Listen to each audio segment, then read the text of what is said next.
Broadcasting live from the Business RadioX studios in Atlanta, Georgia, it's time for Atlanta Business Radio. Brought to you by OnPay.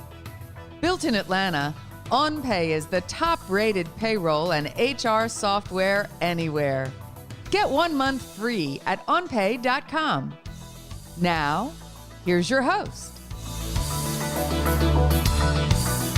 Lee Cantor here, another episode of Atlanta Business Radio, and this is going to be a good one. But before we get started, it's important to recognize our sponsor, OnPay. Without them, we could not be sharing these stories.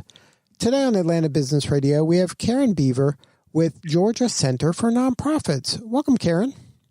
Thank you so much for having me. I'm excited to be here. Well, before we get too far into things, tell us about Georgia Center for Nonprofits. How are you serving folks? Yeah, the mission that we have at Georgia Center for Nonprofits is to help nonprofits succeed through better management, leadership, and governance. So as most people out there know, nonprofits certainly are the front-facing piece of what they do, which is all the mission activity that you see, feeding people and creating parks and artistic theatrical productions and things of that nature. But behind the scenes, they are running a nonprofit business, which means they have to organize their finances and recruit people and do HR and manage their board and all of those kinds of things. And so we help them all with that business aspect of what they are. And then it doesn't matter what kind of nonprofit they are. It could be medical, it could be arts, it could be business. Any type of nonprofit kind of fits the bill for your organization? That's right. We help primarily 501c3s and work with a number of foundations across the state as well. So we serve about 5,000 organizations a year, and they are all stripes. They're everything from very large museums to small community arts groups to very large food banks to very small food pantries and everything in between. So lots of different types of organizations that you can think of. Can you give us kind of a thumbnail on what the nonprofit community is like? What percentage are large? What percentage are small? Or some of them, like anybody can do this if they apply for that 501c3, right? You can. I mean, there's some requirements. Obviously, just applying for a C3 is not just like filling out a little form. You have to have a board and things of that nature. So, yes, there's quite a number of nonprofits across the country, and certainly here in Georgia. About roughly 80% of all nonprofits operate at a budget size of $500,000 or less. So many that you know are right in your backyard. They're community-based or neighborhood-based organizations that are doing something very locally. And then the remaining 20%, comprise the larger groups. I would say 2 million and up mainly. And most of those are what we would consider mid-sized. So you think about your local Salvation Army or Junior League or that kind of thing. And then we have a small band, perhaps like, let's call it 8% that are major, like colleges, universities, private schools, large hospitals, that type of thing. And then certainly there are, within the context of that, national groups that are situated here in Georgia, like Habitat for Humanity or CARE or the Cancer Society, things of that nature. So now in your work, are you spending most of your time helping kind of the largest ones, or do you spend a lot of time helping the smaller ones?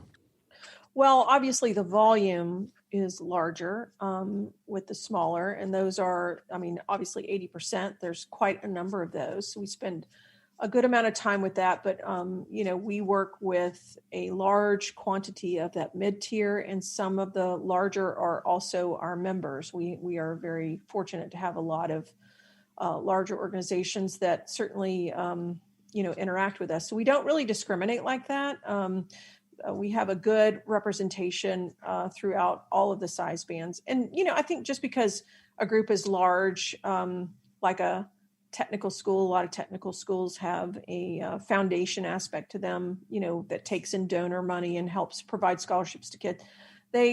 People think they don't need as much help, but actually they do. Every organization, just like every business, has business problems that they're trying to solve. They're always trying to make a bigger impact, or, manage their staff,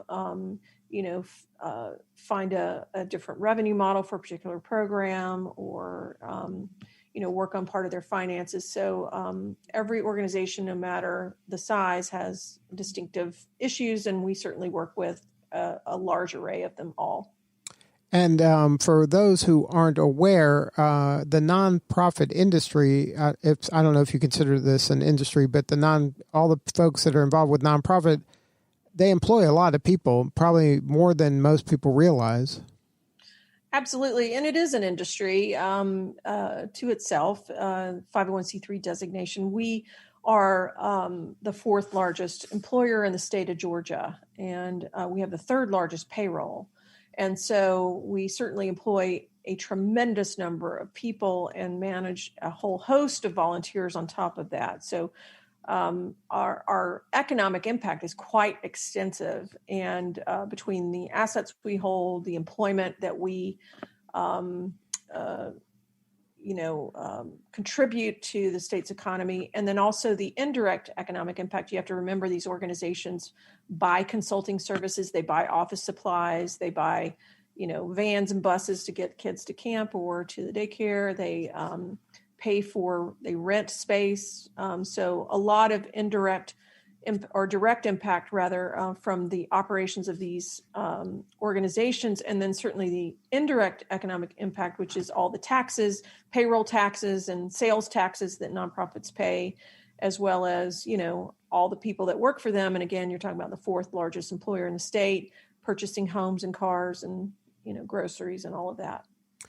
So now tell us a little bit about Giving Tuesday. Sure. We started Giving Tuesday as a response to the Great Recession, and it was right in the middle of the Great Recession. And we were trying to look for some way to help nonprofits who were suffering with substantial revenue loss. And of course, it wasn't just their organizations, it was the people that they served, right? And so much like today, we can come back to today, all the people that have lost their jobs, unfortunately, through this economic debacle that we're in right now, and need food or need rent assistance. They were, nonprofits at the time were very struggling, as they are now, to meet those needs. And we were looking for a new revenue source. And at the time, it's easy to forget how fast the pace of technology has really marched on. But at the time, crowdsourcing was very newfangled technology, crowdfunding.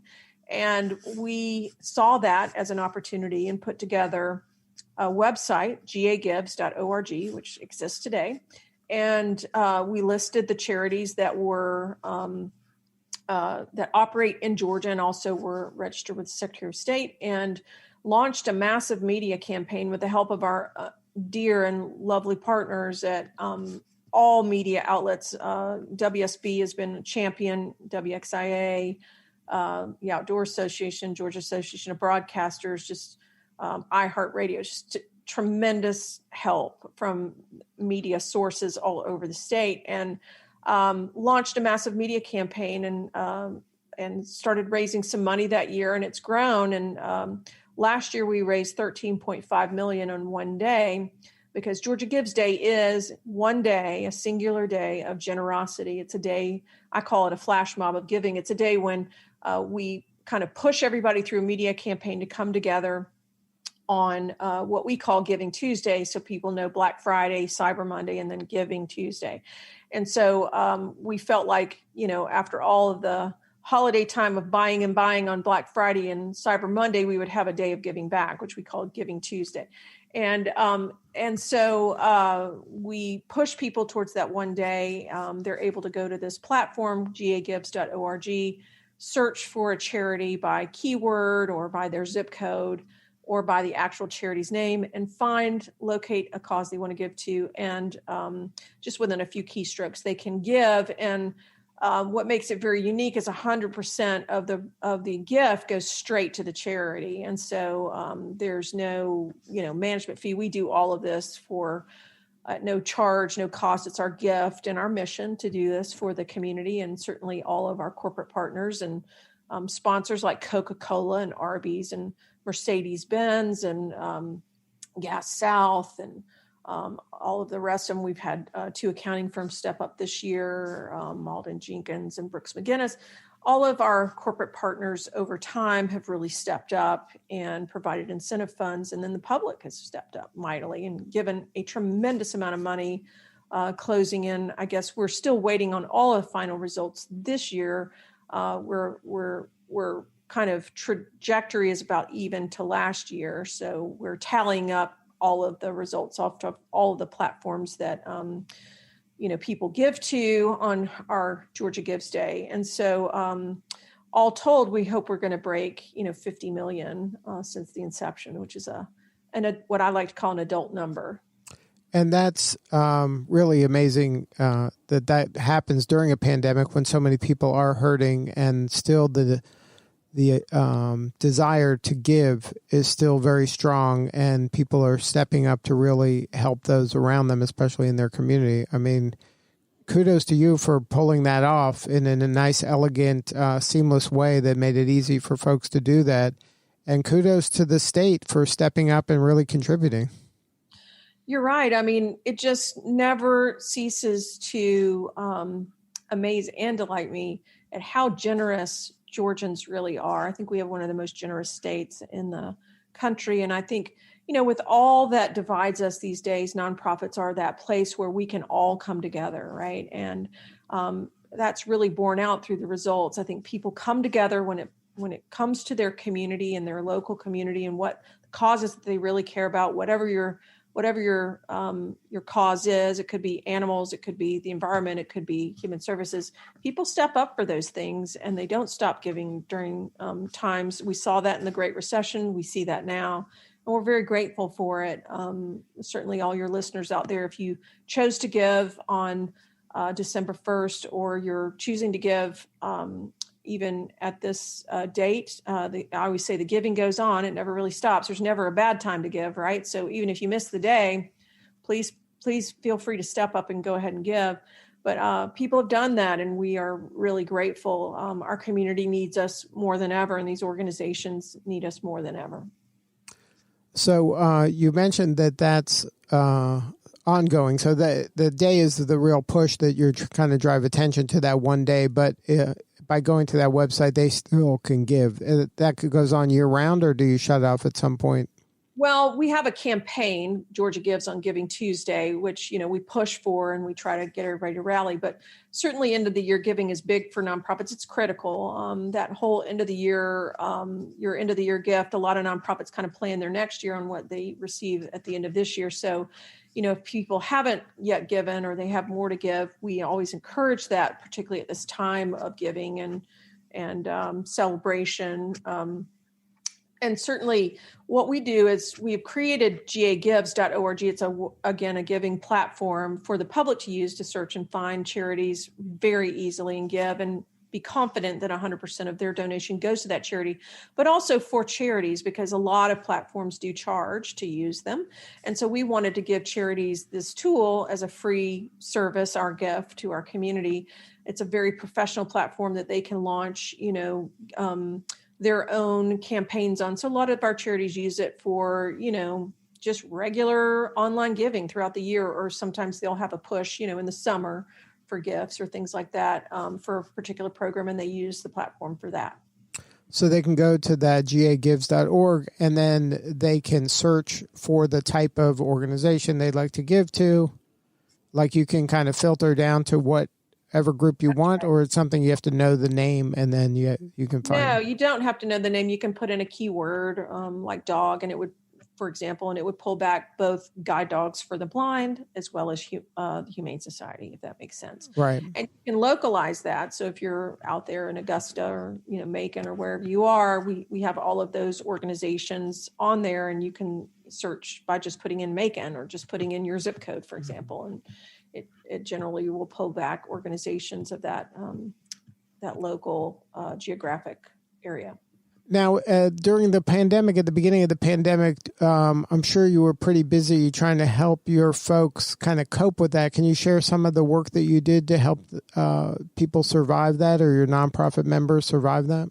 Yeah, absolutely. I mean, and thanks for asking that. I think so many nonprofits have done such amazing work, and, we're really there to support them. And, so we really kind of thought about quickly, actually, what can we do to stay in our lane and make sure that we're supporting in the way that we could. And one of the things that was happening to begin with was just mass confusion. It's hard to remember. I mean, we've all been working at home for so long now, but I mean, it was just very difficult for nonprofits that typically are in, we call it a direct service mode, or, they're doing artistic productions where we go to a theater and watch them at a physical space. So everybody had to kind of turn virtual all at one time, had to understand what to do with their finances, had to equip their people to work at home. And then, the legions of clients that they serve, you can imagine you're serving clients. Maybe people are coming into a free clinic. You suddenly have to do telemedicine, and you have to make sure your clients can do that. It's not just that you would have the computer, technology to do that. So your clients can do that. And we saw that issue and kind of the breakdown in that when we, everybody's kids had to go to virtual school, and not all kids had a device. Not all kids had internet connection. We see this, and it gets even worse out into the state where you have a massive digital divide. And so, helping nonprofits navigate all this, finding resources for that component. And then, of course, we had just mass needs happen all at once, huge demand for food.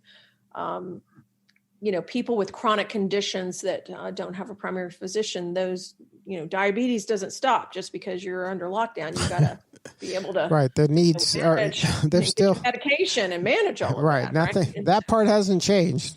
No, it doesn't change. Right.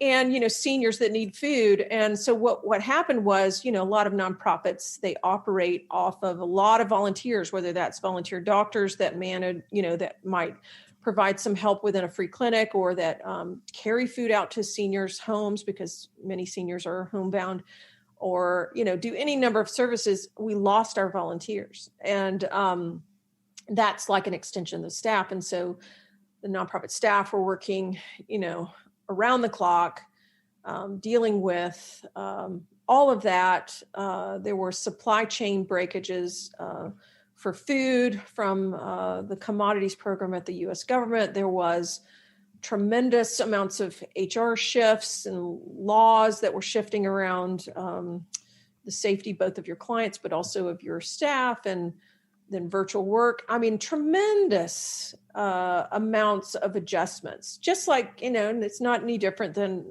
maybe the for-profit sector. But I think the thing was that nonprofits are particularly on the front lines during things like this. Most people don't know in Georgia, all the Trauma One centers are in hospitals are nonprofits. And so, if you had COVID, you were going likely to a nonprofit hospital. There's a tremendous number of those. Or, if you happen to need food, you certainly were getting that from a nonprofit. Or, if your mom was in hospice, she's still at the hospice, which is a nonprofit. So, our work doesn't necessarily really stop and go home. So there was a lot going on, and our charge was really to help nonprofits navigate that situation. So finding resources, whether that was PPE for nonprofits, we found a tremendous amount of that and distributed. We helped nonprofits navigate revenue sources that just completely shut off like a faucet, and they still had bills to pay. We helped nonprofits navigate the PPP loan program. We rallied funders and helped everyone kind of get on the same page about what the critical issues were and where funding needed to go. And we were not the only ones. Tremendous numbers of nonprofits stepped up, donors stepped up, all kinds of things. I think we just tried to do what our role was, which is, help nonprofits navigate their business, the business side of them during this mess while they were trying to continue to deliver services. Now, for you, what do you need more of right now? How could we be helping you other than just tell people to go to GeorgiaGagives.org? Probably is a good start to help all those individual nonprofits. But what does your organization need? Yeah, that's a great question. I mean, like every other, we are a nonprofit ourselves. So like every other nonprofit, we earn most of our revenue, actually, unlike most nonprofits, through training fees and consulting fees and things of that nature. So, our revenue certainly has taken somewhat of a hit. We've been very lucky to have some foundations step up for us, but and certainly nonprofits themselves, but always appreciate donations. They go straight through to helping nonprofits do what they do. And I'll give you an example. We had a major donor, the founders of MailChimp, do a substantial gift to GCN, and we turned around and we've now helped 130 Black-led and Black-serving organizations with strategy adjustments and kind of navigating through this with those funds. And so we typically use those types of funds just to turn around and plow it right back into our nonprofit partners, just as we do with Georgia Gives. We raised a substantial amount of money. Coca-Cola gave $250,000 for Georgia Gives Day, and that flowed straight through us to a number of groups that are women, serve women entrepreneurs during this time with their work to support those businesses. So everything we get really kind of flows through. So if people want to support their favorite nonprofit with their capacity, they can certainly reach out to us, and we'd be happy to work with them on that. I would say the other thing is, if you're out there and you're on the board of a nonprofit or you just have a favorite cause, ask them what kind of capacity, issues that they're struggling with, because you've got the mission side where they're delivering food or, like I said, medical care or whatever. And you've got the internal side where they're trying to keep people on staff, manage that staff, create strategies to get through this, purchase and afford telemedicine or telework kind of technology, that kind of thing. And so those kinds of donations straight to your favorite nonprofit for those kind of capacity issues are much needed right now. And folks can do that through gagives.org. They can certainly find those organizations that they care about and, earmark a gift for capacity and management during this time. I can't tell you how important that really is. Now, in your, I think early on you mentioned there's tens of thousands, maybe as many as 50,000 nonprofits in Georgia. Is that right? Oh my gosh. Yeah. There's, there's actually, a lot of people don't know this. There are about 38 different designations of nonprofits. So if you think about the whole code, of Georgia, there's 501c3s, which we typically think of when we think of nonprofits and charities, right? Those kinds of, like I said, those organizations that do food or health or arts, things like that. But there's also, associations and fraternities and sororities and all kinds of things like that. But among nonprofits, 501c3s, there's roughly about 27,000. Yeah. And about 7,000 or so of those, let's call it 8,000, are, earn more than 25,000 a year. The vast majority of nonprofits are very small. They work in, like a PTA in a school or a booster club for something, or a Keep America Beautiful in a very local area. But those groups that you're talking about, like a Red Cross or a Salvation Army, Junior League, let me think of Boy Scouts, Girl Scouts, that kind of stuff. Those are typically what we talk about when we're talking about that 8,000 that report on their 990. You can get a lot of information on their actual operations, and they file taxes their tax returns every year, and we know a lot about them. Now, is that something that you want, like every nonprofit to become a member, or is this something that you just serve all the nonprofits, whether they're a member or not? Right. That's a great question. We do serve all nonprofits, whether they're a member or not, with some type of resource that we have, right? We have a website, gcn.org. It is just absolutely chock-a-block full of all kinds of resources that folks can get to, regardless of whether they're a member or not. But we do encourage membership because they get a lot more resources. We're just unable to serve every single nonprofit, as you might imagine. And I mentioned earlier that we do earn most of our revenue. That's how we operate ourselves, is through membership fees that help us produce these types of resources. And so members get a lot of different kinds of training and resources like that maybe non-members don't get. But let me just say, gcn.org is full of resources for every kind of nonprofit, or if you're a board member or a donor to them. We try to produce a lot of content and help for groups regardless. Well, congratulations on all your success, and thank you for doing what you're doing. We really appreciate it. It's needed, and thank you for stepping up in your organization, leading your organization to step up and serve all these folks that, at the heart of it, are trying to improve everybody's lives here in Georgia. Well, we really appreciate that. And again, we want to thank Georgians for stepping up for their nonprofits in their community. And certainly if you're out there and you're leading one, or you're serving on the board of one and you want to learn more about GCN, please do go to gcn.org or just call us on the phone. We actually answer our phone every day, many times a day, and help people with their questions or give them more information about how being a part of GCN can help them. Lots of scholarships to training, lots of scholarships for consulting and helping people navigate through this time. So we hope you call on us and give us a chance and an opportunity to help you too. We're at gcn.org. Good stuff. Well, Karen, thank you again for sharing your story. Appreciate it. Thank you so much. All right, this is Lee Cantor. We'll see you all next time on Atlanta Business Radio. And remember, this work could not be done without the support of our sponsor, OnPay. Please support them so we can continue to share these important stories. Today's episode of Atlanta Business Radio is brought to you by OnPay. Built in Atlanta, OnPay is the top-rated payroll and HR software anywhere. Get 1 month free at onpay.com.